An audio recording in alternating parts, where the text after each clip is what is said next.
राग एक ओंकार सतगुरु जिह प्रसाद सच होए। वाहिगुरु जी की फतेह विघ्न विनाशन सोए। वाहिगुरु जी की फतेह विघ्न विनाशन सोए। जाते तज्यो सुनो मरदाना बिना नाम कब नह कल्याणा। निफल नर शरीर है सोई जिन कबहू सतसंग न जोई।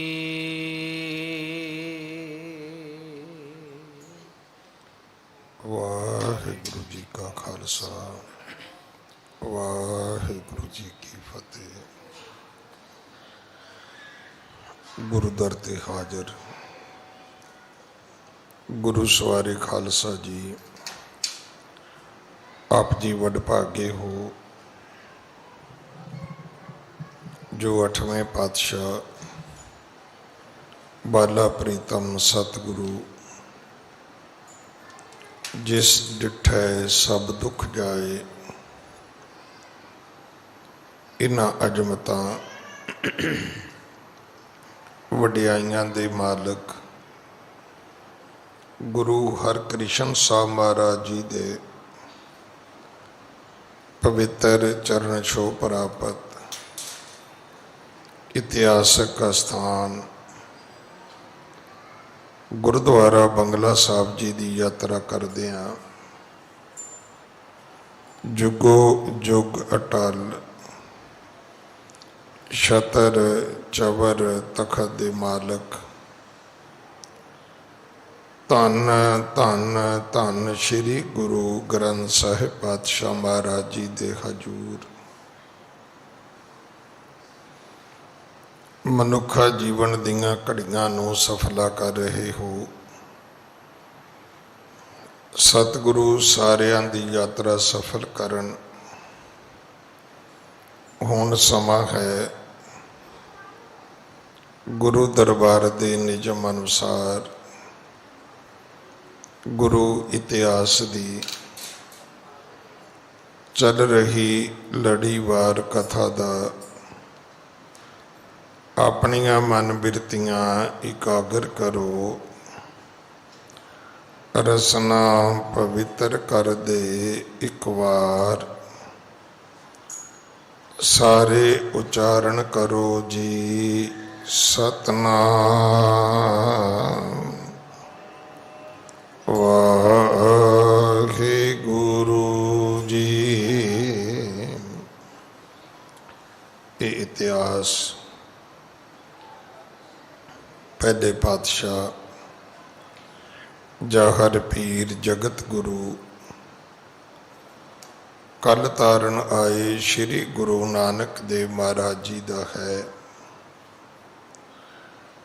प्रसंग है सतगुरु जी ने दूसरी उदासी शुरू की है और ये उदासी हिंदू धर्म दे सनातन मत दे जेड़े तीर्थ ने जेड़े धार्मिक स्थल ने उन्हां वाले पासे है। सतगुरु कुरुक्षेत्र तो शुरू होए ने, हरिद्वार हुंदिया वृंदावन आए। वृंदावन तो बाद अयोध्या जिथे श्री रामचंद्र जी का जन्म होया दसिया जाता है। ਇਸ ਤੋਂ ਬਾਅਦ ਫਿਰ ਕਾਸ਼ੀ, ਜਿਸ ਨੂੰ ਸ਼ਿਵਪੁਰੀ ਕਹਿੰਦੇ ਨੇ, ਇਸ ਤੋਂ ਬਾਅਦ ਫਿਰ ਸਤਿਗੁਰੂ ਗਏ ਨੇ ਜਗਨਨਾਥਪੁਰੀ, ਜਿਹੜਾ ਇਸ ਧਰਮ ਦਾ ਬਹੁਤ ਵੱਡਾ ਤੀਰਥ ਅਸਥਾਨ ਹੈ, ਜਿੱਥੇ ਹਿੰਦੂ ਧਰਮ ਦੇ ਵਿੱਚ ਮੰਨਿਆ ਜਾਂਦਾ ਹੈ ਕਿ ਰੱਬ ਇੱਥੇ ਰਹਿੰਦਾ ਹੈ। ਦੱਖਣ ਦੇਸ਼ ਹਰੀ ਕਾ ਵਾਸਾ, ਪੱਛਮ ਅੱਲੇ ਮੁਕਾਮਾ, ਦਿਲ ਮੈਂ ਖੋਜ ਦਿਲੈ ਦਿਲ ਖੋਜੋ, ਇਹ ਹੈ ਠੌਰ ਮੁਕਾਮਾ। ਹਿੰਦੂ ਵੀਰ ਕਹਿੰਦੇ ਨੇ ਰੱਬ ਦੱਖਣ ਵਿੱਚ ਹੈ, ਜਗਨਨਾਥਪੁਰੀ ਦੇ ਮੰਦਰ ਵਿੱਚ ਹੈ। ਮੁਸਲਮਾਨ ਵੀਰ ਕਹਿੰਦੇ ਨੇ ਨਹੀਂ, ਉਹ ਪੱਛਮ ਦੇ ਵਿੱਚ ਹੈ, ਉਹ ਮੱਕੇ ਕਾਬੇ ਦੇ ਵਿੱਚ ਹੈ। ਮੱਕਾ ਸਿਟੀ ਹੈ, ਕਾਬਾ ਉਹ ਤੀਰਥ ਅਸਥਾਨ ਹੈ। ਜਿਵੇਂ ਆਪਾਂ ਅੰਮ੍ਰਿਤਸਰ ਕਹਿੰਦੇ ਆ, ਅੰਮ੍ਰਿਤਸਰ ਸ਼ਹਿਰ ਹੈ। ਸ਼੍ਰੀ ਹਰਿਮੰਦਰ ਸਾਹਿਬ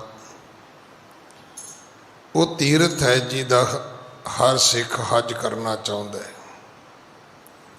ਜਿਹਦੀ ਯਾਤਰਾ ਹਰ ਸਿੱਖ ਜਿੱਥੇ ਵੀ ਦੁਨੀਆ ਭਰ ਵਿੱਚ ਬੈਠਾ ਹੈ ਕਰਨਾ ਚਾਹੁੰਦਾ ਹੈ। ਅੱਜ ਕੋਈ ਵੀ ਦੁਨੀਆ ਦਾ ਮਨੁੱਖ ਤੁਹਾਨੂੰ ਮਿਲੇ, ਉਹਨੂੰ ਪੁੱਛਣਾ ਕਿੱਥੇ ਰਹਿੰਦੇ ਹੋ,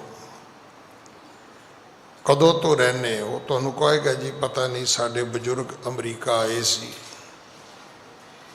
ਇੰਡੀਆ ਵਿੱਚ ਤੁਹਾਡਾ ਕੌਣ ਹੈ, ਉਹ ਕਹੇਗਾ ਕੋਈ ਨਹੀਂ ਹੈ। ਤੇ ਕੀ ਤੁਸੀਂ ਫਿਰ ਇੰਡੀਆ ਜਾਣਾ ਚਾਹੋਗੇ? ਤਾਂ ਹਰ ਸਿੱਖ ਕਹੇਗਾ ਤੁਹਾਨੂੰ ਕਿ ਬਿਲਕੁਲ ਜੀ, ਅਸੀਂ ਇੰਡੀਆ ਜਾਣਾ ਚਾਹੁੰਦੇ ਹਾਂ, ਅਸੀਂ ਸ਼੍ਰੀ ਹਰਿਮੰਦਰ ਸਾਹਿਬ ਜੀ ਦੇ ਦਰਸ਼ਨ ਕਰਨਾ ਚਾਹੁੰਦੇ ਹਾਂ। ਭਾਵੇਂ ਗੁਰੂ ਨਾਨਕ ਦੇਵ ਮਹਾਰਾਜ ਜੀ ਦਾ ਜਨਮ ਸਥਾਨ ਨਨਕਾਣਾ ਸਾਹਿਬ ਹੈ, ਪਰ ਸਿੱਖੀ ਦੇ ਕੇਂਦਰ ਦੇ ਤੌਰ ਤੇ ਜਿਹੜਾ ਅਸਥਾਨ ਵਿਦਿਤ ਹੋਇਆ ਉਹ ਹਰਿਮੰਦਰ ਸਾਹਿਬ ਹੈ।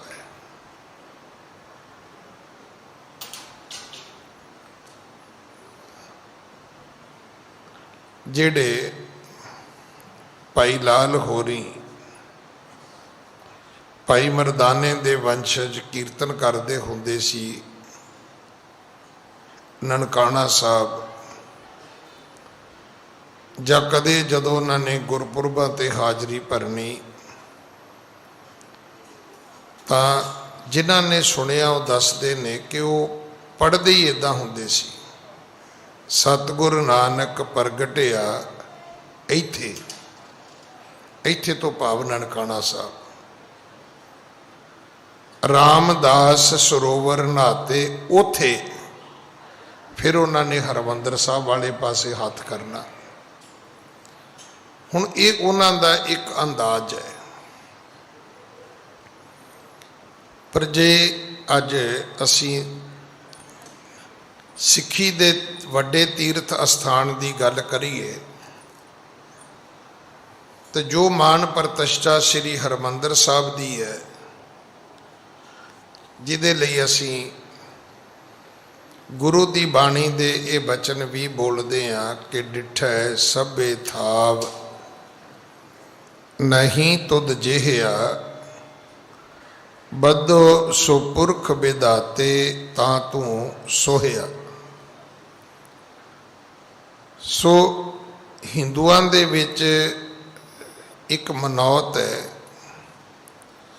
ਕਿ ਜਿਹੜਾ ਹਰੀ ਪਰਮਾਤਮਾ ਹੈ ਉਹ ਜਗਨਨਾਥਪੁਰੀ ਦੇ ਮੰਦਰ ਵਿੱਚ ਹੈ।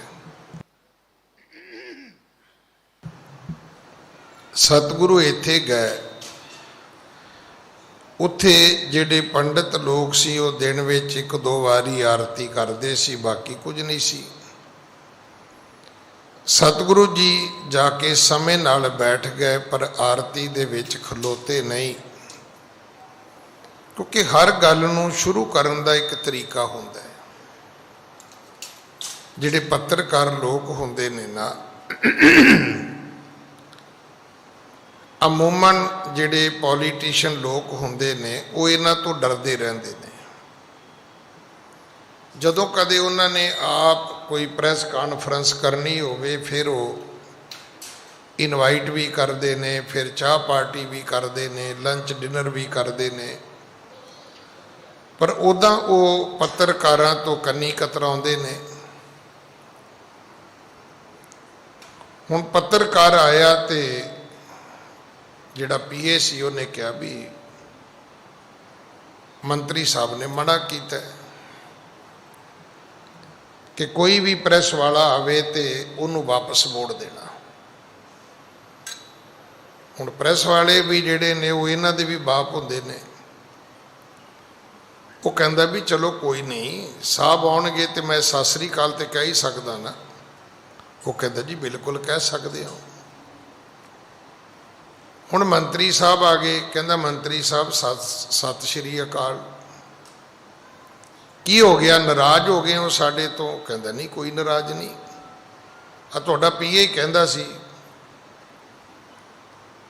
ਨਹੀਂ ਨਹੀਂ ਉਹ ਤੇ ਮੈਂ ਵੈਸੇ ਹੀ ਮਨਾ ਕੀਤਾ ਸੀ। ਕਹਿਣ ਲੱਗਾ ਜੀ ਚਲੋ ਨਾ ਕੋਈ ਸਟੇਟਮੈਂਟ ਦਿਓ, ਚਾਹ ਤੇ ਪਿਆ ਦਿਓ, ਕੋਈ ਇੱਕ ਅੱਧਾ ਬਿਸਕੁਟ ਖਵਾ ਦਿਓ। ਹਾਂ ਹਾਂ ਲਓ ਜੀ ਚਾਹ ਲਓ ਜੀ। ਹੁਣ ਪੱਤਰਕਾਰੀ ਕੀ ਹੈ? ਉਹਨੇ ਚਾਹ ਪੀਂਦਿਆਂ ਪੀਂਦਿਆਂ ਐਸੀ ਚੁੰਡੀ ਵੱਢਣੀ ਹੈ ਮੰਤਰੀ ਨੂੰ ਕਿ ਉਹਦੀ ਖਬਰ ਬਣ ਜਾਣੀ ਹੈ। ਹੁਣ ਇਹ ਜਿਹੜਾ ਜਰਨਲਿਜ਼ਮ ਹੈ, ਜਿਹੜੀ ਪੱਤਰਕਾਰੀ ਹੈ, ਇਹ ਬਕਾਇਦਾ ਇੱਕ ਪ੍ਰੋਫੈਸ਼ਨ ਹੈ, ਬਕਾਇਦਾ ਇਹਦੀ ਪੜ੍ਹਾਈ ਹੈ। ਜਰਨਲਿਸਟ ਇੱਦਾਂ ਨਹੀਂ ਪੈਦਾ ਹੁੰਦੇ। ਬਿਲਕੁਲ ਇਸੇ ਤਰ੍ਹਾਂ ਕੱਪੜਾ ਵੇਚਣ, ਸੌਦਾ ਵੇਚਣਾ, ਦੁਕਾਨਦਾਰੀ ਕਰਨੀ, ਇਹ ਵੀ ਇੱਕ ਪ੍ਰੋਫੈਸ਼ਨ ਹੈ। ਖੇਤੀਬਾੜੀ ਵੀ ਇੱਕ ਪ੍ਰੋਫੈਸ਼ਨ ਹੈ। ਹਰ ਬੰਦਾ ਖੇਤੀਬਾੜੀ ਨਹੀਂ ਕਰ ਸਕਦਾ, ਹਰ ਬੰਦਾ ਗਾਵਾਂ ਮੱਝਾਂ ਬੱਕਰੀਆਂ ਨਹੀਂ ਪਾਲ ਸਕਦਾ, ਹਰ ਬੰਦਾ ਕੁੱਤਿਆਂ ਬਿੱਲਿਆਂ ਦਾ ਡਾਕਟਰ ਨਹੀਂ ਹੋ ਸਕਦਾ। ਹਰ ਇੱਕ ਆਪਣਾ ਆਪਣਾ ਪ੍ਰੋਫੈਸ਼ਨ ਹੈ, ਆਪਣੇ ਆਪਣੇ ਪ੍ਰੋਫੈਸ਼ਨ ਦੇ ਆਪਣੇ ਆਪਣੇ ਟੈਕਟ ਨੇ। ਗੁਰੂ ਨਾਨਕ ਦੇ ਪਿਤਾ ਜੀ ਤੋਂ ਬਹੁਤ ਕੁਝ ਸਿੱਖਣ ਦੀ ਲੋੜ ਹੈ। ਸਾਡੀ ਗਲਤੀ ਹੈ ਵੀ ਅਸੀਂ ਗੁਰੂ ਨਾਨਕ ਨੂੰ ਇੱਕ ਇਸ਼ਟ ਮੰਨਣ ਤੋਂ ਬਾਅਦ ਕਿਸੇ ਨੇ ਸੀਮਟ ਦਾ ਬਣਾ ਲਿਆ, ਕਿਸੇ ਨੇ ਸੋਨੇ ਦਾ ਬਣਾ ਕੇ ਗਲ 'ਚ ਲਟਕਾ ਲਿਆ, ਕਿਸੇ ਨੇ ਘਰ ਫਰਿੱਜ ਤੇ ਰੱਖ ਦਿੱਤਾ, ਕਿਸੇ ਨੇ ਕੰਧ ਨਾਲ ਚਪਕਾ ਦਿੱਤਾ, ਕਿਸੇ ਨੇ ਪੂਜਾ ਮੰਦਰ ਬਣਾ ਕੇ ਬਾਬਾ ਨਾਨਕ ਉੱਥੇ ਰੱਖ ਲਿਆ। ਦਿਲ ਕੀਤਾ ਤੇ ਬਾਰੀ ਖੋਲ ਕੇ ਵੇਖ ਲਿਆ, ਨਹੀਂ ਦਿਲ ਕੀਤਾ ਤੇ ਬੰਦ ਹੀ ਰਹਿਣ ਦਿੱਤਾ। ਗੁਰੂ ਨਾਨਕ ਇੱਕ ਜੋਤ ਹੈ, ਇੱਕ ਪ੍ਰਕਾਸ਼ ਹੈ, ਇੱਕ ਲਾਈਟ ਹੈ, ਇੱਕ ਚਾਨਣ ਹੈ, ਇੱਕ ਰੋਸ਼ਨੀ ਹੈ। ਸਤਿਗੁਰੂ ਜੀ ਆਰਤੀ ਵਿੱਚ ਉੱਠ ਕੇ ਨਹੀਂ ਖਲੋਤੇ ਤੇ ਉੱਥੋਂ ਗੱਲ ਸ਼ੁਰੂ ਹੋ ਗਈ। ਜਿਹੜੇ ਪਾਂਡੇ ਸੀ ਉਹ ਲੜ ਪਏ, ਕਹਿਣ ਲੱਗੇ ਵੀ ਤੂੰ ਕੌਣ ਹੈ? ਜੇ ਤੇਰੀ ਹਿੰਦੂ ਧਰਮ ਤੇ ਸ਼ਰਧਾ ਨਹੀਂ ਤੇ ਲੈਣ ਕੀ ਆਇਆ? ਜੇ ਸ਼ਰਧਾ ਹੈ ਤੇ ਤੂੰ ਉੱਠ ਕੇ ਕਿਉਂ ਨਹੀਂ ਖਲੋਤਾ? ਉੱਥੇ ਫਿਰ ਸਤਿਗੁਰੂ ਜੀ ਨੇ ਉਹ ਸ਼ਬਦ ਉਚਾਰੇ ਹੈ, ਗਗਨ ਮੈਂ ਥਾਲ ਰਵ ਚੰਦ ਦੀਪਕ ਬਣੇ ਤਾਰਕਾ ਮੰਡਲ ਜਨਕ ਮੋਤੀ। ਉਹਨਾਂ ਪੰਡਿਤ ਲੋਕਾਂ ਨੂੰ ਗਿਆਨ ਦਿੱਤਾ। ਵੇਖੋ, ਕਿਸੇ ਨੂੰ ਡਿਸਕਸ਼ਨ ਤੇ ਲੈ ਕੇ ਆਉਣਾ, ਕਿਸੇ ਨੂੰ ਟੇਬਲ ਟਾਕ ਤੇ ਲੈ ਆਉਣਾ, ਇਹ ਕੋਈ ਨਿੱਕੀ ਜੀ ਕਾਰਗੁਜ਼ਾਰੀ ਨਹੀਂ ਹੈ। ਤੁਸੀਂ ਏਡੇ ਏਡੇ ਵੱਡੇ ਟੀਵੀ ਚੈਨਲ ਨੇ, ਤੁਸੀਂ ਉਹਨਾਂ ਤੇ ਸੁਣਦੇ ਹੋ ਰੋਜ਼ ਕਿ ਅਸੀਂ ਜੀ ਸੰਪਰਕ ਕੀਤਾ ਜੀ, ਫੋਨ ਹੀ ਨਹੀਂ ਮਿਲਿਆ ਜੀ, ਸਵਿਚ ਆਫ ਸੀਗਾ ਜੀ। ਵੱਡੇ ਵੱਡੇ ਲੀਡਰ ਇੱਕ ਦੂਜੇ ਨੂੰ ਕਹਿੰਦੇ ਰਹਿੰਦੇ ਨੇ ਵੀ ਮੈਂ ਤੇ ਚਾਹੁੰਦਾ ਕਿਤੇ ਡਿਸਕਸ਼ਨ ਤੇ ਇਕੱਠੇ ਹੋਈਏ ਅਸੀਂ। ਗੁਰੂ ਨਾਨਕ ਸਾਹਿਬ ਦੇ ਵਿੱਚ ਇੱਕ ਬਹੁਤ ਵੱਡੀ ਕੁਆਲਿਟੀ ਹੈ ਕਿ ਉਹ ਹਰ ਬੰਦੇ ਨੂੰ ਡਿਸਕਸ਼ਨ ਦੇ ਟੇਬਲ ਤੇ ਲੈ ਆਉਂਦੇ ਨੇ। ਉਹ ਹਾਲਾਤ ਹੀ ਇੱਦਾਂ ਪੈਦਾ ਕਰਦੇ ਨੇ ਵੀ ਅਗਲਾ ਖੁਦ ਹੀ ਕਹਿੰਦਾ ਜੀ ਮੈਂ ਗੱਲ ਕਰਨੀ ਹੈ ਤੁਹਾਡੇ ਨਾਲ। ਔਰ ਇਹ ਵੀ ਤੁਹਾਨੂੰ ਪਤਾ ਹੈ ਵੀ ਹਰ ਚੀਜ਼ ਦਾ ਹੱਲ ਜਿਹੜਾ ਹੈ ਉਹ ਸਿਰਫ ਗੱਲਬਾਤ ਹੈ। ਲੜਾਈ ਝਗੜਾ ਕਿਸੇ ਗੱਲ ਦਾ ਕੋਈ ਹੱਲ ਨਹੀਂ ਹੈ। ਤੁਸੀਂ ਰੁੱਸ ਜਾਓ ਕਿਸੇ ਨਾਲ, ਇਹ ਕੀ ਹੱਲ ਹੈ? ਕੋਈ ਹੱਲ ਨਹੀਂ ਹੈਗਾ। ਤੁਸੀਂ ਗੁੱਸੇ ਹੋ ਕੇ ਘਰ ਛੱਡ ਕੇ ਚਲੇ ਜਾਓ, ਇਹਦੇ ਨਾਲ ਕੀ ਹੋਏਗਾ? ਕੋਈ ਹੱਲ ਨਹੀਂ ਹੋਏਗਾ। ਅਖੀਰ ਜਿੱਦਣ ਮਨਾਇਆ ਜਾਏਗਾ ਜਾਂ ਤੁਸੀਂ ਘਰ ਆਓਗੇ ਫਿਰ ਗੱਲਬਾਤ ਹੋਏਗੀ ਵੀ ਤੂੰ ਘਰ ਛੱਡ ਕੇ ਗਿਆ ਕਿਉਂ ਸੀ। ਕੋਈ ਗੱਲ ਤੇ ਹੋਏਗੀ ਨਾ। ਜਿੰਨਾ ਚਿਰ ਉਹ ਗੱਲ ਮੁੱਕੇਗੀ ਨਹੀਂ ਉਹਨਾਂ ਚਿਰ ਉਹ ਗੱਲ ਜਿਹੜੀ ਅੱਗ ਜਿਹੜੀ ਉਹ ਬੁਝੇਗੀ ਨਹੀਂ। ਤੋ ਸੱਚੇ ਪਾਤਸ਼ਾਹ ਵਿੱਚ ਇੱਕ ਬਹੁਤ ਵੱਡਾ ਗੁਣ ਹੈ ਕਿ ਉਹ ਭਾਵੇਂ ਮੱਕੇ ਕਾਬੇ ਦੇ ਮੁਲਾਣੇ ਹੋਣ, ਭਾਵੇਂ ਸਮੇਰ ਪਰਬਤ ਤੇ ਰਹਿਣ ਵਾਲੇ ਸਿੱਧ ਜੋਗੀ ਹੋਣ, ਭਾਵੇਂ ਉਹ ਠੱਗ ਚੋਰ ਹੋਣ, ਸਤਿਗੁਰੂ ਉਹਨਾਂ ਨੂੰ ਗੱਲਬਾਤ ਤੇ ਲੈ ਆਉਂਦੇ ਨੇ। ਭਾਵੇਂ ਉਹ ਢਾਕੇ ਦੀਆਂ ਫਫੇ ਕੁੱਟਣੀਆਂ ਕਿਉਂ ਨਾ ਹੋਣ, ਉਹਨਾਂ ਜਾਦੂਗਰਨੀਆਂ ਦੀ ਭਾਵੇਂ ਰਾਣੀ ਹੀ ਕਿਉਂ ਨਾ ਹੋਵੇ, ਸਤਿਗੁਰੂ ਉਹਨੂੰ ਵੀ ਲੈ ਆਉਂਦੇ ਨੇ ਟੇਬਲ ਤੇ ਵੀ ਤੂੰ ਵੀ ਆ ਜਾ ਇੱਥੇ ਬਹਿ। ਨਹੀਂ ਤੇ ਉਹਨਾਂ ਦਾ ਕੰਮ ਤੇ ਹੀ ਸੀ ਨਾ ਵੀ ਧਾਗੇ ਪਾਓ ਗਲ 'ਚ ਤੇ ਭੇਡੂ ਬਣਾਓ ਤੇ ਬੰਦੇ ਨੂੰ ਬੰਨ੍ਹ ਲਓ। ਤੋ ਸੱਚੇ ਪਾਤਸ਼ਾਹ ਨੇ ਜਗਨਨਾਥਪੁਰੀ ਦੇ ਪੰਡਤਾਂ ਨੂੰ ਵੀ ਟੇਬਲ ਤੇ ਲੈ ਆਂਦਾ, ਫਿਰ ਉਹਨਾਂ ਨੂੰ ਸਮਝਾਇਆ। ਹੁਣ ਸਤਿਗੁਰੂ ਦੇ ਸਮਝਾਉਣ ਦੀ ਸ਼ਕਤੀ ਕਿੱਡੀ ਵੱਡੀ ਹੈ ਕਿ ਪੰਡਤ ਬਹੁਤਾ ਚਿਰ ਟਿਕੇ ਨਹੀਂ, ਉਹ ਮੰਨ ਗਏ। ਕਹਿਣ ਲੱਗੇ ਜੀ ਤੁਸੀਂ ਅਵਤਾਰੀ ਪੁਰਖ ਹੋ, ਅਸੀਂ ਮੰਨ ਗਏ ਹਾਂ ਕਿ ਤੁਹਾਡੇ ਗਿਆਨ ਮੁਤਾਬਕ ਜਿਹੜੀ ਰੱਬ ਦੀ ਆਰਤੀ ਹੈ ਉਹ ਹਰ ਵਕਤ ਹੋ ਰਹੀ ਹੈ ਤੇ ਰੱਬ ਦੀ ਉਦਰ ਜਿਹੜੀ ਆਰਤੀ ਜੇ ਕੁਦਰਤ ਕਰੇ ਤੇ ਇਸ ਤੋਂ ਵੱਡੀ ਕੋਈ ਆਰਤੀ ਨਹੀਂ ਹੋ ਸਕਦੀ। ਦੀਵੇ ਲੈ ਲੈਣੇ, ਥਾਲੀ 'ਚ ਰੱਖ ਲੈਣੇ, 2 4 5 7 ਉਹਦੇ ਵਿੱਚ ਮੋਤੀ ਰੱਖ ਲੈਣੇ, ਇਹ ਤੇ ਰੱਬ ਦਾ ਮਖੌਲ ਉਡਾਉਣ ਵਾਲੀ ਗੱਲ ਹੈ। ਇਹ ਤੇ ਉਹ ਰੱਬ ਦੇ ਨਾਲ ਮਜ਼ਾਕ ਕਰਨ ਵਾਲੀ ਗੱਲ ਹੈ ਵੀ ਏਡਾ ਵੱਡਾ ਰੱਬ ਤੇ ਨਿੱਕੀ ਜੀ ਥਾਲੀ ਲੈ ਕੇ ਤੇ ਉਹਦੇ ਅੱਗੇ ਕਹਿਣਾ ਜੀ ਮੈਂ ਤੇਰੀ ਆਰਤੀ ਕਰਦਾ ਜੀ। ਆਰਤੀ ਕਰਨ ਤੋਂ ਭਾਵ ਹੈ ਕਿ ਉਸ ਪਰਮਾਤਮਾ ਤੋਂ ਸਦਕੇ ਜਾਣਾ।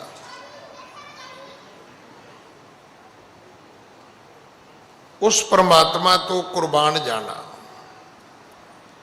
ਤੋ ਇਥੋਂ ਫਿਰ ਜਦੋਂ ਸਤਿਗੁਰੂ ਅੱਗੇ ਚੱਲੇ ਤੇ ਸਮੁੰਦਰ ਦਾ ਕੰਢਾ ਸੀ, ਚਲਦੇ ਗਏ। ਹੁਣ ਸਮੁੰਦਰ ਦੇ ਕੰਢੇ ਦੇ ਆਪਣੇ ਅਦਭੁਤ ਦ੍ਰਿਸ਼ ਨੇ, ਛੱਲਾਂ ਆਉਂਦੀਆਂ ਨੇ, ਪਾਣੀ ਉਛਲਦਾ ਹੈ, ਕਦੇ ਪਾਣੀ ਸਮੁੰਦਰ ਤੋਂ ਬਾਹਰ ਆ ਜਾਂਦਾ ਹੈ, ਕਦੇ ਫਿਰ ਪਾਣੀ ਵਿੱਚ ਚਲਾ ਜਾਂਦਾ ਹੈ।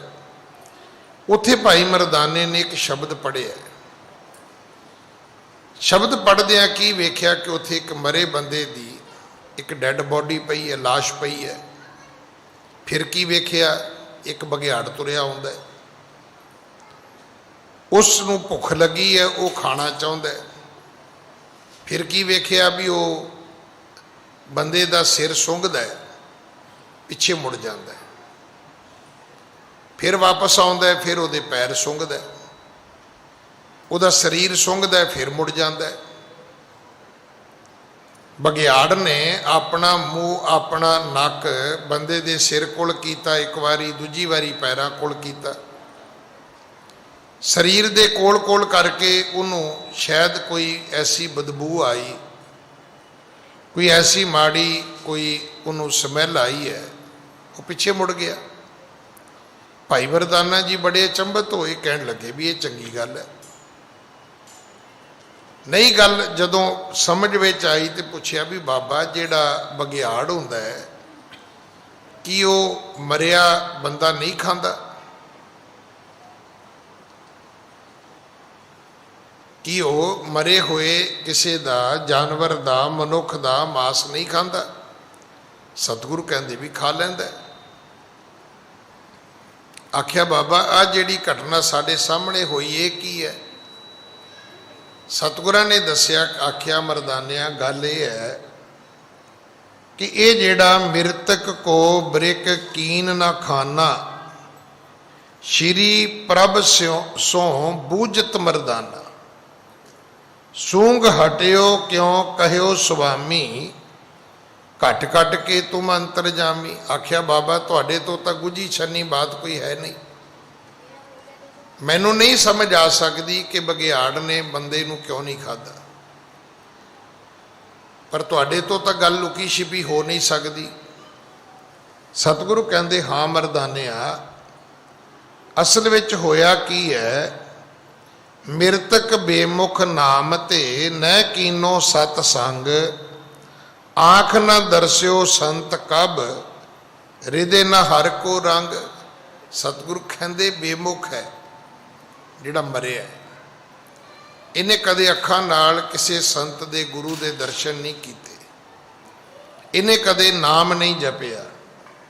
हस्तन सो कब टहल न कीनी, हर जस धुन श्रवणन न दीनी। कन्ना नाल कदे रब दी कीर्ति नहीं सुनी, हत्थां नाल कदे किसी दी सेवा नहीं कीती। जाने सबे अंग अपवित, इस खानन ते होए अधोगत। कहते बघियाड़ नूं समझ आ गई भी ये पापी मनुख है, इनू खावांगा मेरी भी अधोगति हो जाएगी। देखो एक शब्द साडे बजुर्ग कहते सी, पुत्र जैसा अन्न वैसा मन। जिहो जी तुसी खुराक खाओगे, भोजन खाओगे, डाइट लोगे, ओहो जी तुहाडी मानसिक अवस्था हो जाएगी। हुण असीं खाण पीण ते बहुती तवज्जो दिंदे नहीं। साडे खाण पीण का तरीका तो यही है भी जिद्दां बंदा बहुत ही भुखा हुंदा है, नहीं तो विआह शादी ते वेख लिओ, हालांकि बफे लगा हुंदा है, पता सब नूं है कि इत्थे कुछ मुक्कण वाला नहीं है। तो जे 2-4 वारी भी मैं चीज़ लैनी चाहांगा तो मिल जाएगी, पर उसके बावजूद तुसीं वेखिओ बंदा प्लेट किदां भरदा है। प्लेट इवें भरदा भी जां तो जिवें बंदे ने पेमेंट ज़्यादा की होवे ते उहनूं लालच हुंदा भी माल वाहवा खिच लवां, तो जां फिर उहनूं ये हुंदा भी किते वो ना आवे मेरे मुड़ के आउंदिआं नूं समान ही मुक जाए। सतगुरु पिता महाराज कहन लगे ये बेमुख इंसान है।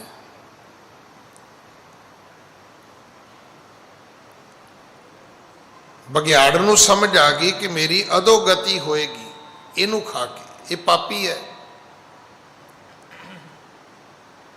हुण भाई मरदाने दा अचंबा होर वध गया, कहन लगा बाबा इन्नी सोझी बघियाड़ नूं कित्थों आ गई, वो तो जानवर है। जे मैनू नहीं पता लग्या बंदे नूं भी ये बेमुख है, तो बघियाड़ नूं जानवर नूं किवें पता लग्या। उत्थे फिर सतगुरु पिता जी ने जिहड़ा बचन आखिया, इत्थों अज दी कथा आरंभ है। हाँ जी। जाते तज्यो सुनो मर्दाना, बिना नाम कब नह कल्याना। आख्या मरदानिया इस बघियाड़ ने बंदे नूं तां नहीं खाधा क्योंकि नाम तो बिना कल्याण नहीं है। इन्नी क सुध जिहड़ी है ये बघियाड़ नूं भी आ गई है, मुक्ति किवें होएगी। हुण आपां गुरुद्वारियां विच तुरे फिरदे हां, मंदिरां च, मस्जिदां विच, चर्चां विच, बहुते बंदियां नूं शायद ये लगदा भी असीं ते सारा दिन धर्म कर्म ही करदे हां। तुसीं जिन्ने मर्जी धर्म कर्म करो, पर ये 2 पंक्तियां अपने पल्ले बन लो कि हर कीरत साध संगत है, सिर करमन कै कर्मा। संगत विच आके बैठना ते अपने मूँह नाल अपनी जीभा नाल पाठ करना, इहदे तो उत्तम कोई धर्म कर्म नहीं है। तुसीं किसी नूं ब्लड डोनेट करो, ये भी छोटा है। तुसीं किसी नूं चुक के हॉस्पिटल पहुँचा दिओ, ये भी छोटा है। तुसीं किसी भुखे नूं रोटी खवा दिओ, ये भी छोटा है। तुसीं किते झाड़ू मार दिओ, ये भी छोटा है। कोई तुसीं 10 मन आटा दान कर दिओ, ये भी छोटा है। तुसीं कहोगे जी किवें छोटा है, किवें छोटा है। अज कोई अद्धा घंटा पाठ करे तो भावें 10,000 रुपया खंड पाठ का होवे, अद्धे घंटे के पैसे निकल आउणगे। 100-150 रुपया बनेगा, जिन्हों मर्जी दे के पाठ करा लो। हाँ पाठ कराया जा सकता है, पर कराए हुए पाठ का पुण्य फल कोई नहीं है, ये चेता रखना। उहदे लई साडे कोल एक होर लॉजिक है जी, मैनू तो पंजाबी आउंदी नहीं जी, ਵੀ ਜੇ ਤੈਨੂੰ ਪੰਜਾਬੀ ਪੜ੍ਹਨੀ ਨਹੀਂ ਆਉਂਦੀ ਕਿ ਸੁਣਨੀ ਵੀ ਨਹੀਂ ਆਉਂਦੀ। ਕਈਆਂ ਨੂੰ ਇਹ ਹੈ ਇਸ ਕਰਕੇ ਨਹੀਂ ਪਾਠ ਕਰਦੇ ਵੀ ਮੈਨੂੰ ਪੜ੍ਹਨੀ ਨਹੀਂ ਆਉਂਦੀ। ਜੇ ਪੜ੍ਹਨੀ ਨਹੀਂ ਆਉਂਦੀ ਸੁਣਨੀ ਆਉਂਦੀ ਤੇ ਬਹਿ ਕੇ ਸੁਣ ਲਾ। ਪਾਠੀ ਨੂੰ 100 ਰੁਪਈਆ ਦੇ, ਉਹਨੂੰ ਕਹੋ ਜੀ ਮੈਨੂੰ ਜਪਜੀ ਸਾਹਿਬ ਸੁਣਾਓ, ਮੈਨੂੰ ਸੁਖਮਨੀ ਸਾਹਿਬ ਸੁਣਾਓ, ਮੈਂ ਬੈਠ ਕੇ ਸੁਣਦਾ। ਜੇ ਤੈਨੂੰ ਖੰਡ ਪਾਠ ਕਰਨਾ ਨਹੀਂ ਆਉਂਦਾ, ਸੁਣਨਾ ਤੇ ਆਉਂਦਾ। ਸਤਿਗੁਰੂ ਦੀ ਬਾਣੀ ਨੇ ਇਹ ਪੁੰਨ ਫਲ ਬਰਾਬਰ ਦੱਸਿਆ ਹੈ। ਸੁਣਤੇ ਪੁਨੀਤ ਕਹਤੇ ਪਵਿੱਤ। ਇੱਥੇ ਸਤਿਗੁਰੂ ਜੀ ਨੇ ਕਿਸੇ ਨੂੰ ਉੱਤਮ ਮੱਧਮ ਨਹੀਂ ਕਿਹਾ ਕਿ ਕਹਿਣ ਵਾਲਾ ਵੱਡਾ ਹੈ ਤੇ ਸੁਣਨ ਵਾਲਾ ਛੋਟਾ ਹੈ, ਨਹੀਂ। ਇੱਥੇ ਤਾਂ ਜਿਹੜਾ ਵੀ ਵਿਅਕਤੀ ਪ੍ਰਭੂ ਪਰਮਾਤਮਾ ਦਾ ਗੁਣ ਗਾਏਗਾ ਜਾਂ ਸੁਣੇਗਾ, ਦੋਵਾਂ ਦਾ ਹੀ ਉਧਾਰ ਹੋਏਗਾ, ਦੋਵਾਂ ਦਾ ਹੀ ਭਲਾ ਹੋਏਗਾ। ਔਰ ਜਦੋਂ ਇਹਦਾ ਦੂਸਰਾ ਪੱਖ ਦੱਸਿਆ, ਉੱਥੇ ਵੀ ਇਹੀ ਬਚਨ ਆਖੇ ਨੇ ਕਿ ਹਰ ਜਸ ਸੁਣੇ ਨਾ ਹਰ ਗੁਣ ਗਾਵੇ। ਉਹ ਲੋਕ ਜਿਹੜੇ ਗਾਉਂਦੇ ਨਹੀਂ, ਗਾਉਂਦੇ ਇਸ ਕਰਕੇ ਨਹੀਂ ਵੀ ਆਉਂਦਾ ਨਹੀਂ। ਸਤਿਗੁਰੂ ਤੋਂ ਪਹਿਲੀ ਪੰਕਤੀ ਕਹਿੰਦੇ ਨੇ ਕਿ ਹਰ ਜਸ ਸੁਣੇ, ਸੁਣਦੇ ਨਹੀਂ। ਗਾਉਣਾ ਨਹੀਂ ਆਉਂਦਾ, ਸੁਣਨਾ ਤੇ ਆਉਂਦਾ। ਦੇਖੋ ਸੱਚੇ ਪਾਤਸ਼ਾਹ ਨੇ ਸਾਨੂੰ ਭੱਜਣ ਦਾ ਰਾਹ ਨਹੀਂ ਦਿੱਤਾ। ਕੋਈ ਆਪਾਂ ਚੋਰ ਮੋਰੀ ਲੱਭਣ ਦੀ ਕੋਸ਼ਿਸ਼ ਕਰੀਏ, ਧਰਮ ਚੋਂ ਵੀ ਭੱਜ ਆਈਏ ਜੀ ਜਾਨ ਛਡਾ ਕੇ, ਸਤਿਗੁਰੂ ਕਿਤੇ ਨਹੀਂ ਜਾਣ ਦਿੰਦੇ। ਮੁੱਕਦੀ ਗੱਲ ਇਹ ਹੈ ਕਿ ਸਿੱਖ ਧਰਮ ਦੇ ਵਿੱਚ ਵਡਿਆਈ ਜਿਹੜੀ ਹੈ ਉਹ ਸਿਮਰਨ ਦੀ ਔਰ ਸੰਗਤ ਦੀ ਹੈ, ਬਾਣੀ ਦੀ ਔਰ ਸੰਗਤ ਦੀ ਹੈ, ਕੀਰਤਨ ਦੀ, ਕਥਾ ਦੀ ਔਰ ਸੰਗਤ ਦੀ ਹੈ। ਇਹ ਤੁਹਾਨੂੰ ਦੋਨੇ ਹੀ ਕੰਮ ਕਰਨੇ ਪੈਣਗੇ। ਔਰ ਇਹਦੇ ਤੋਂ ਬਿਨਾਂ ਤੁਹਾਡੀ ਸੇਵਾ ਨਿਸਫਲ ਹੈ। ਹੁਣ ਸੇਵਾ ਕੀ ਕਰਨੀ ਹੈ, ਇਹ ਗੱਲ ਤੁਹਾਨੂੰ ਸੰਗਤ ਤੋਂ ਪਤਾ ਲੱਗਣੀ ਹੈ। ਨਹੀਂ ਤਾਂ ਉਹੀ ਕੰਮ ਹੋਏਗਾ ਜਿਹੜਾ ਨਾ ਰੇਵੜੀਆਂ ਵੰਡੇਗਾ, ਘਰਦਿਆਂ ਨੂੰ ਹੀ ਵੰਡੇਗਾ, ਉਸ ਤੋਂ ਅੱਗੇ ਜਾਏਗਾ ਹੀ ਨਹੀਂ। ਮੈਨੂੰ ਖਿਮਾ ਕਰ ਦੇਣਾ, ਜਿਹੜਾ ਸਾਡਾ ਸਰਬੱਤ ਦਾ ਭਲਾ ਉਹ ਕੀ ਹੈ? ਮੈਂ ਦੱਸਾਂ ਇਹ ਕਿਦਾਂ ਦਾ ਗੁਬਾਰਾ ਅਸੀਂ ਲੈ ਕੇ ਤੁਰੇ ਫਿਰਦੇ ਹਾਂ।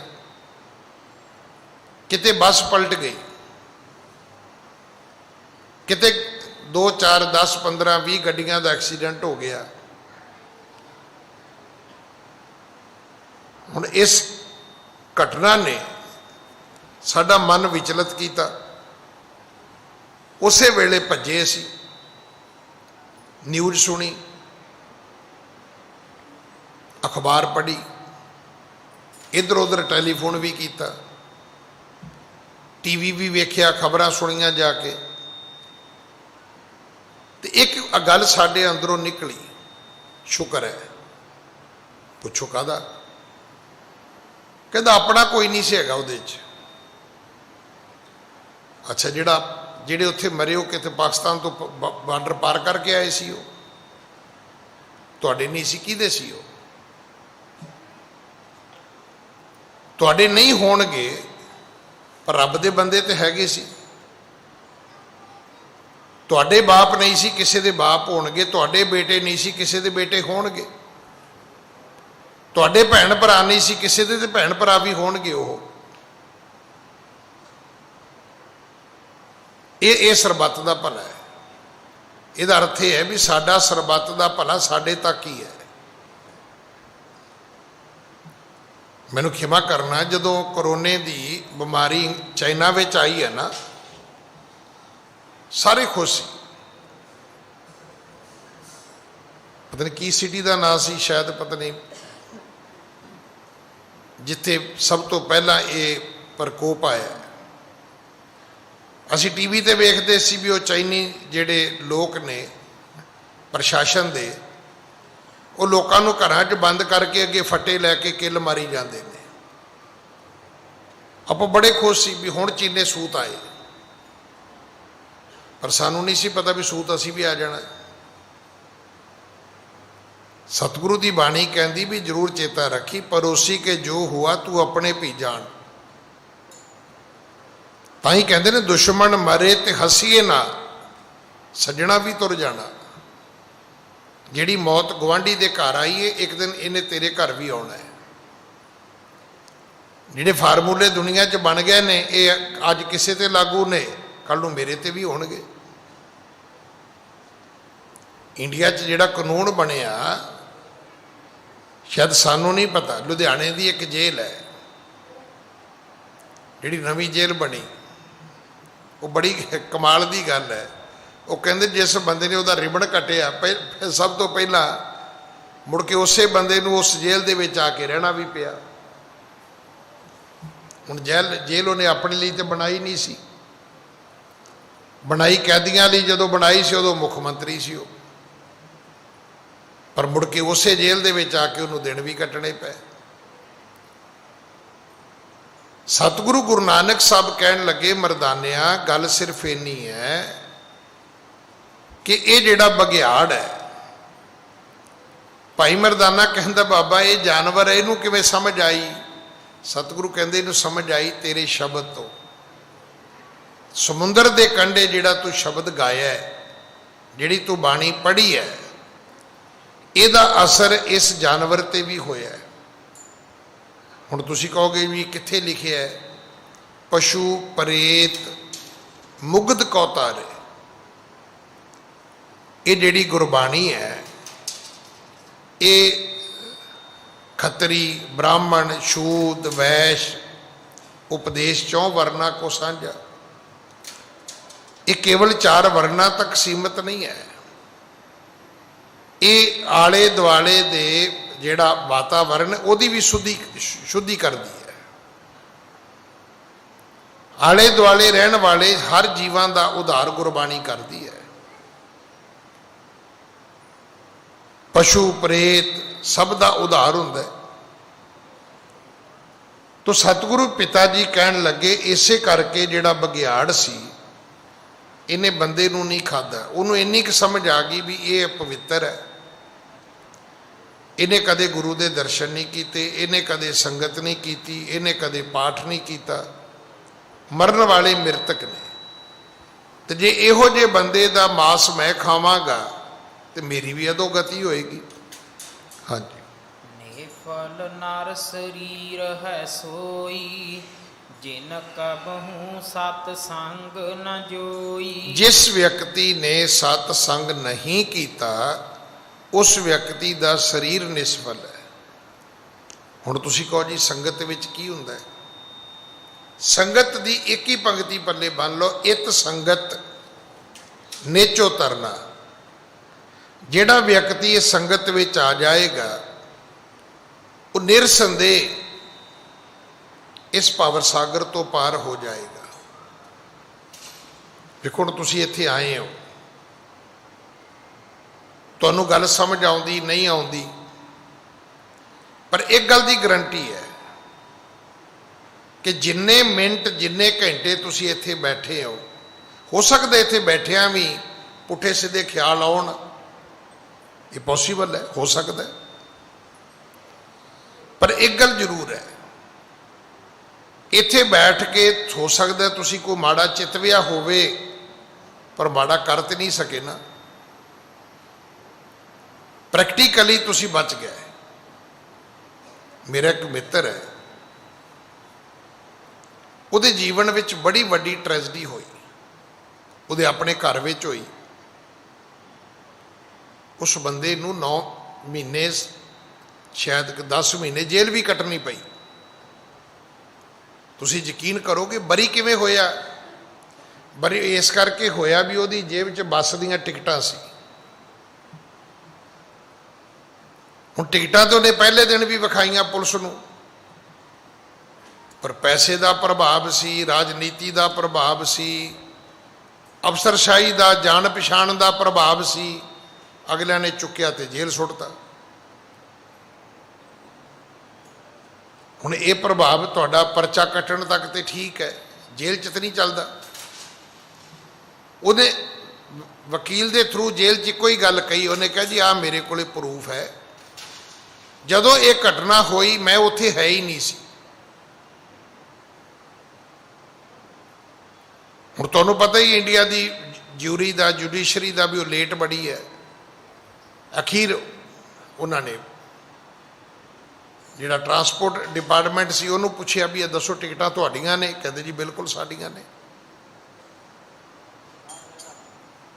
ਬਾਇੱਜ਼ਤ ਬਰੀ ਹੋਇਆ ਬੰਦਾ, ਕਿਉਂਕਿ ਜੇ ਤੁਸੀਂ ਬੱਸ ਵਿੱਚ ਬੈਠੇ ਟਰੈਵਲ ਕਰ ਰਹੇ ਹੋ ਤਾਂ ਤੁਸੀਂ ਮਰਡਰ ਕਰ ਹੀ ਨਹੀਂ ਸਕਦੇ।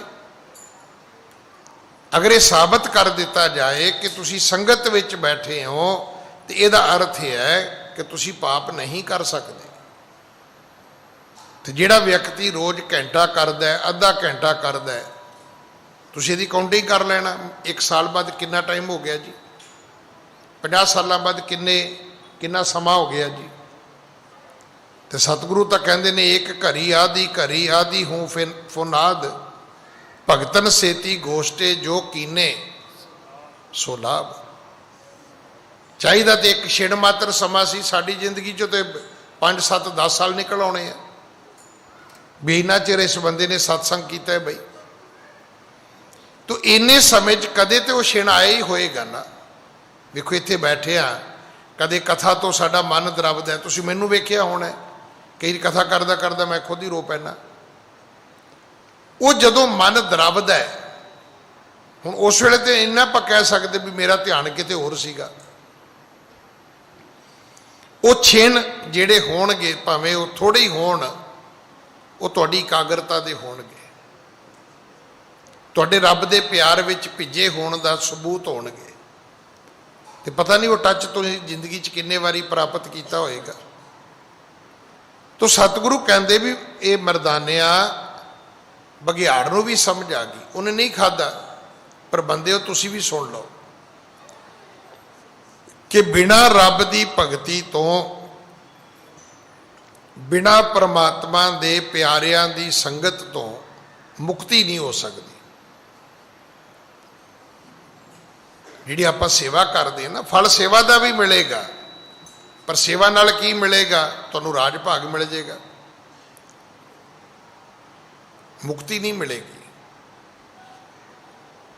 ਜਦੋਂ ਆਪਾਂ ਹੁਣ ਤੇ ਵੱਡੀਆਂ ਲਾਟਰੀਆਂ ਆ ਗਈਆਂ ਨਾ, ਪਹਿਲਾਂ ਸਾਡੇ ਕੋਲੇ ਉਹ ਕਿਸਮਤ ਪੁੜੀਆਂ ਜੀਆਂ ਹੁੰਦੀਆਂ ਸੀ,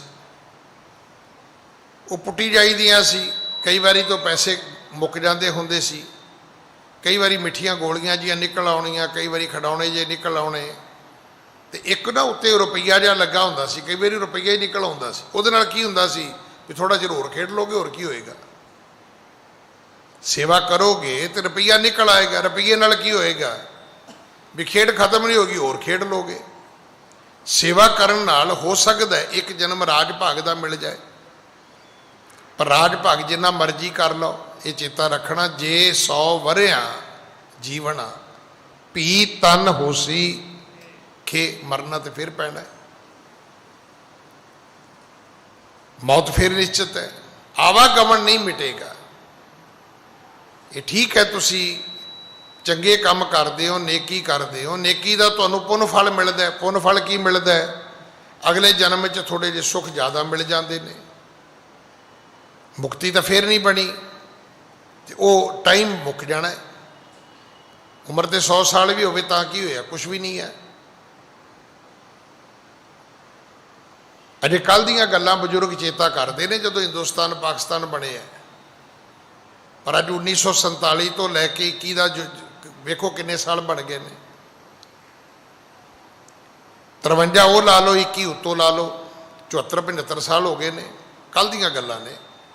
ਅਜੇ ਤੱਕ ਸਾਡੇ ਬੁੱਢੇ ਨਾ ਘੋੜੀਆਂ ਭੁੱਲੇ, ਨਾ ਮੱਝਾਂ ਭੁੱਲੇ, ਚਬਾਰੇ ਨਹੀਂ ਭੁੱਲੇ, ਉਹਦੇ ਆਪਣੇ ਖੇਤ ਨਹੀਂ ਭੁੱਲੇ ਅਜੇ ਤੱਕ। ਹੁਣ ਵੀ ਇੱਥੋਂ ਜਦੋਂ ਪਾਕਿਸਤਾਨ ਜਾਂਦੇ ਨੇ, ਉਹਨਾਂ ਨੂੰ ਮੱਥਾ ਟੇਕਣ ਦੀ ਘੱਟ ਹੁੰਦੀ, ਪਿੰਡ ਵੇਖਣ ਦੀ ਬਹੁਤੀ ਹੁੰਦੀ ਹੈ ਵੀ ਅਸੀਂ ਆਪਣਾ ਪਿੰਡ ਵੇਖ ਕੇ ਆਉਣਾ। ਇਹ ਜ਼ਿੰਦਗੀ ਬਹੁਤ ਛੋਟੀ ਹੈ। ਸਾਲ ਭਾਵੇਂ ਜਿੰਨੇ ਮਰਜ਼ੀ ਲੰਬੇ ਹੋਣ, ਮੁਕਤੀ ਨਹੀਂ ਹੈ। ਕਹੋ ਕਬੀਰ ਛੂਟਣ ਨਹੀਂ, ਛੂਟਣ ਹਰ ਕੀ ਸੇਵ। ਨਹਾਵਣ ਕੋ ਤੀਰਥ ਘਣੇ, ਪੂਜਣ ਕੋ ਬਹੁ ਦੇਵ। ਨਹਾਉਣਾ ਤੇ ਤੀਰਥ ਬੜੇ ਨੇ, ਪੂਜਾ ਕਰਨੀ ਹੋਵੇ ਤੇ 33 ਕਰੋੜ ਦੇਵੀ ਦੇਵਤੇ ਨੇ। ਰੋਜ਼ ਹੀ ਨਵਾਂ ਵਰਜਨ ਲੈ ਕੇ ਆਓ ਆਪਣੇ ਘਰ। ਕਦੇ ਪਵਨ ਦੇਵਤਾ ਲਿਆਓ, ਕਦੇ ਅਗਨ ਦੇਵਤਾ ਲਿਆਓ, ਕਦੇ ਜਲ ਦੇਵਤਾ ਲਿਆਓ। ਬੜੇ ਬ੍ਰਾਂਡ ਨੇ, 33 ਕਰੋੜ ਬ੍ਰਾਂਡ ਨੇ ਦੇਵੀ ਦੇਵਤਿਆਂ ਦੇ। ਰੋਜ਼ ਹੀ ਨਵਾਂ ਲੈ ਕੇ ਆਓ। पर कहो कबीर छूटन नहीं, छुटकारा नहीं है। छुटकारा होएगा जदों तुसीं उहदी भगती करोगे। ते भगती दी थ्योरी इक्को ही है। भगती करन वास्ते तुहानूं अपना खाना पहनना बोलना उठना बैठना पाउणा सब बदलना पवेगा। सब दोस्ताइयां मित्रताइयां तुहानूं बदलनियां पैणगियां। सब दुनिया के रंग तमाशिया तो तुहानूं वखरे होना पवेगा। ये हुण ते नवा तरीका है ना भी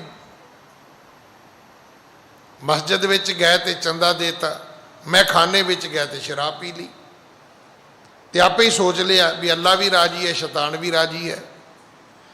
बंदा सोचता भी इदा ही काम चली जाएगा, शायद नहीं, इदा सारी उम्र नहीं चलना। हाँ जी। नाम जपन नर जग में आयो, भूलियो ताहे बिसै लपटायो। आख्या मरदानिया बंदा दुनिया विच नाम जपन आया सी, पर दुनिया दे तमाशे वेख के भुल गया। आया किसी होर काम सी, लग किसी होर काम गया। हाँ जी। सुन कह नमो कीन मरदाने, धन प्रभु सच करत बखाने। भाई मरदाना जी ने गुरु नानक साहब नूं उठ के मत्था टेक के आख्या, बाबा तेरे चरित तू ही जानदा है, तेरी लीला तेरे कौतक तू ही जानदा है। जो बोध ज्ञान तेरे कोल है दुनिया विच किते नहीं है। ऐसी सोझी जिहड़ी गुरु नानक तो मिलदी तुहानूं कितेओ नहीं मिलनी, क्योंकि गुरु केवल है ही गुरु नानक, बाकी तो सारे अवतार ने। सतगुरु ने किते नहीं लिखा मैं अवतार हाँ ना। वो कहते भाई मैं तो सिर्फ गुरु हाँ, वो तो यह भी नहीं कहते भी मैं रब हाँ ना, कदे नहीं लिखा उन्होंने। सगों उन्होंने तो सानू सुचेत भी किया भी जो हम कहो परमेश्वर उचर है, ते सब नरक कुंड में पर है। मैं हूँ परम पुरख को दासा देखण आयो, जगत तमाशा मोको दास तवन का जानो। कहते मैनू तो रब का सेवक करके मन्यो तुसी। हाँ जी। अपुर थान पुन कीन पयाना, आवाह कानन अदक पयाना। समुंदर दे कंढे तो सतगुरु फिर अगे चले। अगे गए तो अगे जंगल सन, जंगलों में चले गए। हुण उत्थे की होया, उत्थे तूफान आ गया, तेज झक्खड़ हनेरी झुल गई। हाँ जी। तहां जाए बैठे गुण खानी, ज्यों होई त्यों सुनो कहानी। ये जंगल भी अपने आप दे विच बड़ा डरावना सी, भयानक सी। उत्थे जिहड़ी कहानी होई वरती सुनो भाई।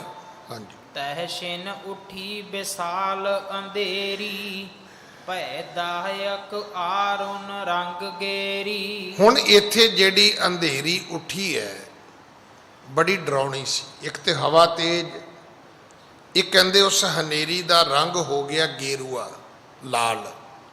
हाँ जी। अदक पर पंजन जोर लगावा, कंकर तूर उडी नभ छावा।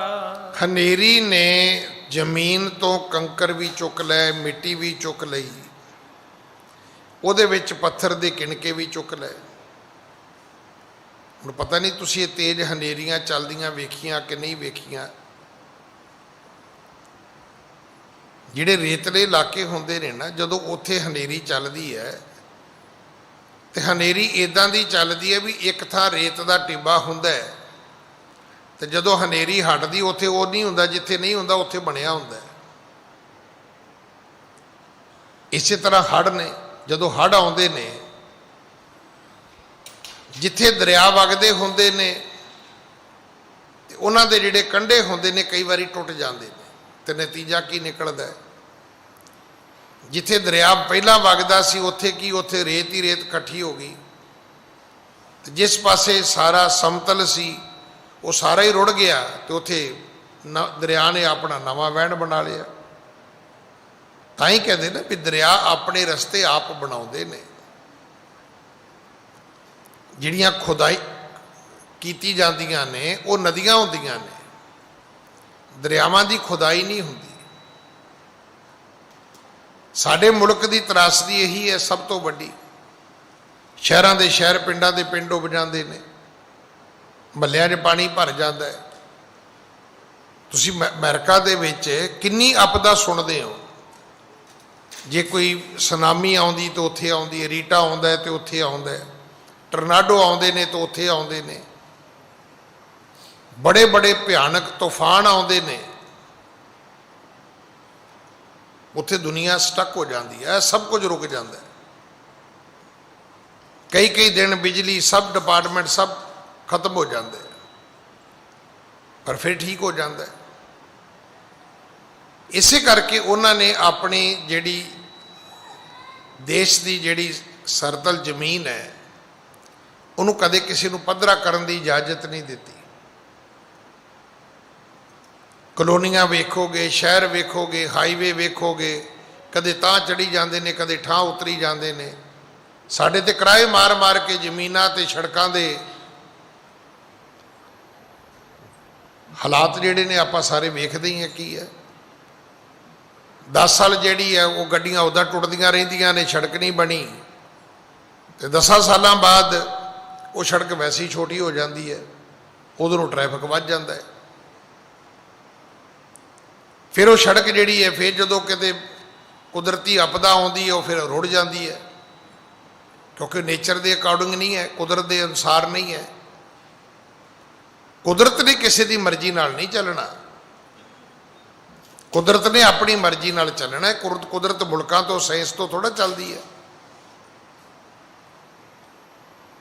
ਤੋ ਇੱਥੇ ਹੁਣ ਹਨੇਰੀ ਆਈ ਹੈ। ਹਨੇਰੀ ਵਿੱਚ ਪਹਿਲੀ ਗੱਲ ਉਹਦਾ ਰੰਗ ਲਾਲ ਹੈ, ਫਿਰ ਉਹਦੇ ਵਿੱਚ ਰੇਤਾ ਵੀ ਹੈ, ਮਿੱਟੀ ਵੀ ਹੈ, ਕੰਕਰ ਵੀ ਚੁੱਕ ਲਏ ਉਸਨੇ। ਤੇ ਇਹ ਜਿਹੜੀ ਤੇਜ਼ ਹਨੇਰੀ ਦੇ ਕੰਕਰ ਹੁੰਦੇ ਨੇ ਨਾ, ਇਹ ਬੁਰੇ ਹੁੰਦੇ ਨੇ। ਇਹ ਜਦੋਂ ਕਿਸੇ ਦੇ ਸਰੀਰ ਨੂੰ ਵੱਜਦੇ ਨੇ ਨਾ, ਤੇ ਇਹ ਇਵੇਂ ਵੱਜਦੇ ਨੇ ਜਿਵੇਂ ਟੁੱਟਿਆ ਹੋਇਆ ਕੱਚ ਵੱਜਦਾ ਹੈ, ਜ਼ਖਮੀ ਕਰ ਜਾਂਦੇ ਨੇ, ਸਰੀਰ ਛਲਣੀ ਕਰ ਦਿੰਦੇ ਨੇ। ਹਾਂਜੀ। ਬਿਰਖ ਚੱਲੇ ਜਹ ਸੰਗ ਉੱਡ, ਹੋਇਓ ਤਿਮਰ ਗੁਬਾਰ।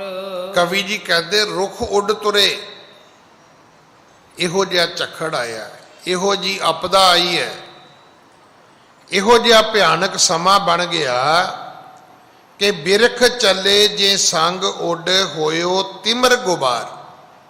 ਤਿਮਰ ਅੰਧੇਰਾ ਹੀ ਅੰਧੇਰਾ ਹੋ ਗਿਆ। ਏਡੀ ਤੇਜ਼ ਹਨੇਰੀ ਵੀ ਉਹਨੇ ਜੜ੍ਹਾਂ ਤੋਂ ਰੁੱਖ ਪੁੱਟ ਲਏ ਤੇ ਨਾਲ ਹੀ ਲੈ ਲੈ, ਛੱਡੇ ਨਹੀਂ। ਇੱਕ ਹੁੰਦਾ ਦਰਖਤ ਤੋੜ ਦੇਣੇ, ਇੱਕ ਹੁੰਦਾ ਜੜੋਂ ਪੁੱਟ ਕੇ ਸੁੱਟ ਦੇਣੇ, ਇੱਕ ਹੁੰਦਾ ਸੁੱਟੇ ਨਹੀਂ, ਨਾਲ ਹੀ ਚੁੱਕ ਲੈ। ਹਾਂਜੀ। ਹਾਥ ਪਸਾਰ ਨਾ ਸੂਝਾਈ, ਦੁਖ ਬਹੁ ਦੇਵਨ ਹਾਰ। ਹੱਥ ਪਸਾਰਿਆ ਹੋਇਆ ਵੀ ਨਹੀਂ ਦੀਦਾ, ਇੰਨਾ ਤਿਮਰ ਹੋ ਗਿਆ, ਅੰਧੇਰਾ ਹੋ ਗਿਆ ਕਿ ਆਪਣਾ ਹੱਥ ਬੰਦੇ ਨੂੰ ਨਜ਼ਰ ਨਹੀਂ ਆਉਂਦਾ। ਦੁੱਖ ਬਹੁਤ ਦੇਵਨ ਹਾਰ, ਬੜੀ ਦੁੱਖ ਦੇਣ ਵਾਲੀ ਹਨੇਰੀ ਝੁੱਲੀ ਹੈ। ਹਾਂਜੀ। ਜਬ ਮਰਦਾਨੇ ਤਹ ਦਿਸ਼ ਦੇਖਾ, ਰਿਦੇ ਮਦ ਭੈ ਕੀਨ ਬਸੇਖਾ। ਜਦੋਂ ਭਾਈ ਮਰਦਾਨੇ ਨੇ ਇਸ ਮੰਜ਼ਰ ਨੂੰ ਵੇਖਿਆ ਤੇ ਡਰ ਗਿਆ, ਮਨ ਭੈ ਭੀਤ ਹੋ ਗਿਆ। ਹਾਂਜੀ। ਆਨਨ ਪਰ ਅੰਬਰ ਕੋ ਪਾਇਓ, ਪੌੜੇ ਭੂਮ ਬਿਖੇ ਅਕਲਾਇਓ। ਕੀ ਕੀਤਾ? ਜਿਹੜਾ ਕੋਲ ਕੱਪੜਾ ਸੀ ਉਹ ਕੱਪੜਾ ਆਪਣੇ ਮੂੰਹ ਤੇ ਵੀ ਲੈ ਲਿਆ, ਉਸ ਕੱਪੜੇ ਵਿੱਚ ਆਪਣੇ ਆਪ ਨੂੰ ਲਪੇਟ ਲਿਆ ਤੇ ਜ਼ਮੀਨ ਤੇ ਲੇਟ ਗਿਆ ਵੀ ਕਿਤੇ ਹਵਾ ਮੈਨੂੰ ਵੀ ਨਾ ਚੁੱਕ ਕੇ ਲੈ ਜਾਏ। ਦੇਖੋ ਜਿਹੜਾ ਸਮਾਂ ਸੀ ਸਾਲ ਪਿੱਛੇ ਗੁਜ਼ਾਰਿਆ, ਵਿਅਕਤੀ ਆਪਣੇ ਆਪ ਤੋਂ ਡਰ ਗਿਆ ਸੀ। ਅੱਜ ਵੀ ਤੁਸੀਂ ਵੇਖੋ, ਮੈਂ ਬੜੇ ਸਾਰੇ ਵੀਰਾਂ ਨੂੰ ਰੋਜ਼ ਹੀ ਬੇਨਤੀ ਕਰਦਾ ਕਿ ਆਪਣੇ ਘਰ ਵਿੱਚ ਰਹਿਣਾ ਇੱਕ ਬਹੁਤ ਵੱਡਾ ਸੰਜਮ ਹੈ ਕਰੋਨੇ ਵਿੱਚ, ਪਰ ਆਪਣੇ ਘਰ ਵਿੱਚ ਆਪਣੇ ਆਪ ਨੂੰ ਕੈਦ ਕਰ ਲੈਣਾ ਇਹ ਬੜੀ ਆਪਣੇ ਆਪ ਦੇ ਵਿੱਚ ਇੱਕ ਵੱਡੀ ਗਲਤੀ ਹੈ। ਸੇਫ ਰੱਖਣਾ ਹੋਰ ਚੀਜ਼ ਹੈ, ਪਰ ਡਰਪੋਕ ਬਣ ਕੇ ਅੰਦਰ ਵੜ ਜਾਣਾ। ਮੈਂ ਤੇ ਰੋਜ਼ ਬੇਨਤੀ ਕਰਦਾ ਵੀ ਕਿਸੇ ਗਰੀਬਾਂ ਦੀ ਕਲੋਨੀ ਝੁੱਗੀ 'ਚ ਕਰੋਨਾ ਨਹੀਂ ਗਿਆ, ਜਿੰਨਾ ਕਰੋਨਾ ਗਿਆ ਸਾਰਾ ਪੌਸ਼ ਕਲੋਨੀਆਂ 'ਚ ਹੀ ਗਿਆ, ਅਮੀਰਾਂ ਦੇ। क्योंकि वो मन करके इन्ने कमज़ोर हो गए कि वो करोने नूं फेस ही नहीं कर पा रहे। आ जिन्ने सड़कों ते मंगते तुरे फिरदे, को सुनिया भी करोने ना मर गया होवे? करोना तो भावें मर गया होवे उन्हां कोल आके, वो नहीं करोने तो मरे। भाई मरदाना डर गया। डरिया किन्ना कि उन्हें अपने आप को चादर विच लपेट लिया ते धरती ते लेट गया भी ये जिहड़ी काली बोली हनेरी आई है ये तो नहीं छड्डेगी मैनू। हाँ जी। श्री नानक सो बचन उचारे, बड़ उद्यान आन कै मारे। अगों कहन लगा बाबा भी तुहाडे नाल गया तो मैं बड़ियां थावां ते आ, समुंदर भी वेखे, भूत प्रेत भी वेखे, देव दैत भी वेखे, वड्डे वड्डे राक्षस भी वेखे, पर आ जंगल नहीं सी वेखिया जिथे हुण आके ये मरण दी जिहड़ी घड़ी आई है ये तो सोची भी नहीं सी कदे। क्योंकि भाई मरदाना दोबारा पिंडों तुरे है, हो सकता वही गल चेते आ गई भी मैं पिंड ही रह जाता, मैं कानूं दोबारा तुर पिया। कहन लगा बाबा हुण नहीं मैं बचदा, इस जंगल विचों बचना, इस हनेरी विचों बचना बहुत मुश्किल है। हाँ जी। गोर कफन ते पी हों रहा, इहाँ आन बहुत दुख लहा। कहन लगा जी ना तो मैनू मिलेगी कबर जी इत्थे मरिया, ना मिलेगा कफन। नहीं तो बंदा मरे तो दो चीज़ां तो उन्होंने मिलदियां ही नहीं ना, कफन भी मिल जाता है तो कबर भी मिल जाती है। गरीब तो गरीब आदमी नूं भी कबरां पुट के दफना दिता जाता है। चलो मंजा बिस्तरा ना मिलिया तो कबर तो मिल ही गई ना। चलो जे सूट नहीं जिंदगी विच मिले तो मरदे बंदे नूं कफन का कपड़ा तो मिल ही गया ना। कहता बाबा इत्थे तो भी नहीं मिलना। हाँ जी। बिगसत श्री मुख तीरज दीना, क्यों मरदाने तैं भय कीना। गुरु नानक साहब कहन लगे मरदानिया हिम्मत कर, हो की गया तेनू बई, तू तो बिल्कुल ही दिल छड्ड दिता। नहीं इन्ना डरन की लोड़ नहीं मरदाना। हाँ जी। नहीं समीप आए कछ तेरे, क्यों तू भयो अतीर कनेरे। सतगुरु कहन लगे तेरे नेड़े कुछ नहीं आउंदा, कोई हनेरी नहीं आउंदी, कोई झक्कड़ नहीं आउंदा, तू नहीं मरदा। मरदाने वेख तो सही कुदरत का करिश्मा की है, रंग की है, परमात्मा की खेड की है, उठ के वेख तो सही। सुनो प्रभु मुझ कंप कनेरा, ऐसा सीत न मैं कब हेरा। कहन लगा महाराज मेरा शरीर कंब रहा है, तुसी कदे वेखियो जिन्ना मर्जी टैंपरेचर होवे, जदों हनेरी आएगी ना एकदम टैंपरेचर डाउन आ जाएगा, फिर जे किते बदल आ जान तो होर डाउन हो जाता है, मीह आ जाए तो होर डाउन हो जाता है, जे किते गड़े पैने शुरू हो जान तो टैंपरेचर माइनस विच भी चला जाता है। असीं ते पिंडां थावां ते चीज़ां वेखियां ने, बंदे मरदे वेखे ने, बल्द पशु मरदे वेखे ने कि दोपहर सी तो 40-42 डिग्री टैंपरेचर सीगा, एकदम बदल वाली आई, मीह आया, हनेरी आई, गड़े आने शुरू हो गए, तो जो बर्फ ही बर्फ हो गई तो टैंपरेचर माइनस में चला गया। हुण उत्थे बचन का कोई तरीका ही नहीं सी, बंदे मर हथ पैर सुन्न हो जाते सी। भाई मरदाना कहन लगा बाबा मैं कंब रहा, मैनू ठंड लग रही है। हाँ जी। जीव लैन एह आए अंधेरी, भई आर बल पूरन मेरी। कहन लगा बाबा हुण तू हौसला दे या ना दे, पर मैनू लगता है मेरी उम्र पूरी हो गई है तो मैनू ये लैन ही आई, और गल कुछ भी नहीं है। तुसी ते अवतारी पुरख हो, तुहानू होना कुछ नहीं, मैं बचना कोई नहीं। सतगुरु कहते नहीं मरदानिया तैनू कुछ नहीं हुंदा, समा समापत है, सतगुरु कृपा करन। अगली कथा आप कल गुरु की गोद विच बैठ के सुनीए। भुल्लां बख्शो जी फतेह। वाहे गुरु जी का खालसा, वाहे गुरु जी की फतेह।